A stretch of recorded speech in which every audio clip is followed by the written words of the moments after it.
Friends, welcome back. आज हम इस वीडियो में जो प्लम्बिंग इंजीनियर होते हैं उनकी जो जो ज़्यादातर मिस्टेक करते हैं उस पर आज हम इस वीडियो में बात करने वाले हैं। ठीक है, मिस्टेक क्या होती है, मेजर मिस्टेक क्या होती हैं, उसके टॉपिक पे आज हम इस वीडियो में बात करने वाले हैं।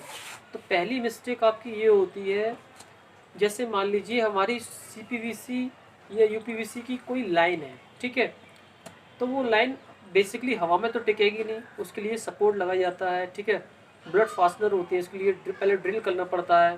ठीक है, काफ़ी तरह का प्रोसेस होता है। तो उसमें मेजर मेजर जो मिस्टेक होता है वो होता है साउल में। जो भी आपने सपोर्ट लगाया है, मान लीजिए आप 8th फ्लोर पे काम कर रहे हैं। ठीक है, और फर्स्ट फ्लोर पे आपका साउल नहीं मिल रहा है, तो वो आपका पूरा सपोर्ट बेकार है, लाइन आपकी बेकार हो जाएगी। लाइन आपका कुछ इस तरह से हो जाएगी या कुछ इस तरह से हो जाएगी अगर साउल नहीं है तो पहली मिस्टेक आपकी ये होती है, बस साउल लाइन। जो भी आप पहले सपोर्ट लगाएं तो एक पहले उसको पूरा साउल में चेक कर लें। ठीक है, मेजरमेंट टेप से, और आप अपना इसको एक बार लाइन लगा के एक बार अपने निगाह से उसको चेक और कर लें। पहला पॉइंट ये आ जाता है। ठीक है, दूसरा पॉइंट ये आता है आपका, जब आप इसको ड्रिल करते हैं, कहीं पे आपका कॉलम आ जाता है, कहीं पे आपका वॉल होती है, शेयर वॉल। ठीक है, तो हम जो ब्लड फास्टनर उसमें यूज़ करते हैं, तो हम 16 mm का उसमें हम ब्लड फास्टनर यूज़ करते हैं ज़्यादातर।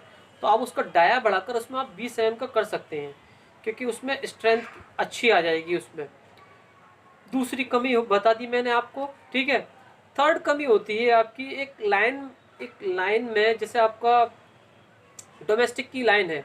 ठीक है, उसकी जैसे आपने सपोर्ट लगा दी, अब पाइप को लगाने के लिए उसके ऊपर से लगता है रैपिड क्लैंप, जिसको क्लैंप बोलते हैं। ठीक है, पाइप को कसने के लिए।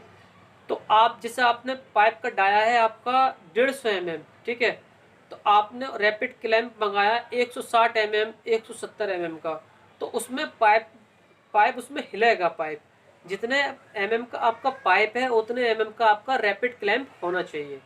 Third mistake.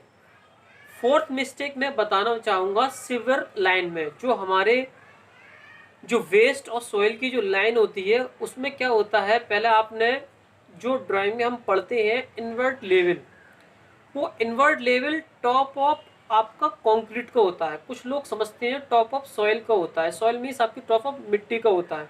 Is wrong, totally wrong. Top top of level आपका invert level top of concrete का होता है। तो जब भी आप लेवल चेक करें, बेंच मार्क से आप उठाएं लेवल को, जब भी आप उसका लेवल चेक करें तो वो उसका आप इन्वर्ट लेवल चेक करें। ठीक है, उसमें भी आपका रेशियो दिया रहता है। ठीक है, जैसे 1:1000। ठीक है, तो आप डिवाइड करेंगे तो आपका 1 मीटर में इतने का आपका स्लोप आ जाएगा। ठीक है, उसी हिसाब से हम निकालते हैं हम कितने मीटर की आपकी डिस्टेंस हो गई, उसी हिसाब से हम स्लोप देते हैं। कनेक्शन में बहुत बड़ी दिक्कत होती है, कम इंजीनियर कनेक्शन में बहुत बड़ी गलती करते हैं। मान लीजिए कोई भी लाइन है, ठीक है, वो स्लोप में इस तरह जा रही है और कनेक्शन लेवल हमारा इस तरह से है। मैं आपको इस तरह बताऊँ तो कनेक्शन लेवल हमारा जो बेड लेवल है उससे थोड़ा बहुत ऊपर रहता है कनेक्शन लेवल। इस चीज़ का भी आप विशेष ध्यान रखें। ये आपको मैंने चौथा पॉइंट बता दिया, ज़्यादातर प्लम्बिंग इंजीनियर गलती करते हैं। ठीक है, जो 5 मिस्टेक है वो बहुत कॉमन मिस्टेक है, ज़्यादातर मुझे देखने को मिलती है। भले ही मैं एक सिविल साइट इंजीनियर हूँ, फिर भी मैं देखकर पता लगा लेता हूँ ये यहाँ पर मिस्टेक होती है।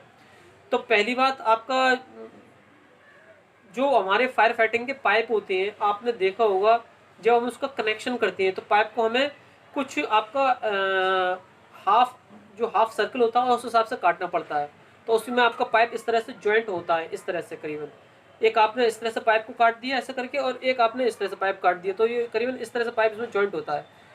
बेल्डिंग का जो प्रोसेस है उसके बारे में आपको बताना चाहूँगा। जो बेल्डिंग की रॉड होती है वो हमें अच्छी कंपनी की यूज़ करना चाहिए, ताकि जो बेल्डिंग के उसमें हल्के हल्के वॉइड्स आ जाती हैं वो ना हो, और हमारे उसमें प्रॉपर तरह की बेल्डिंग की थिकनेस आ जाए।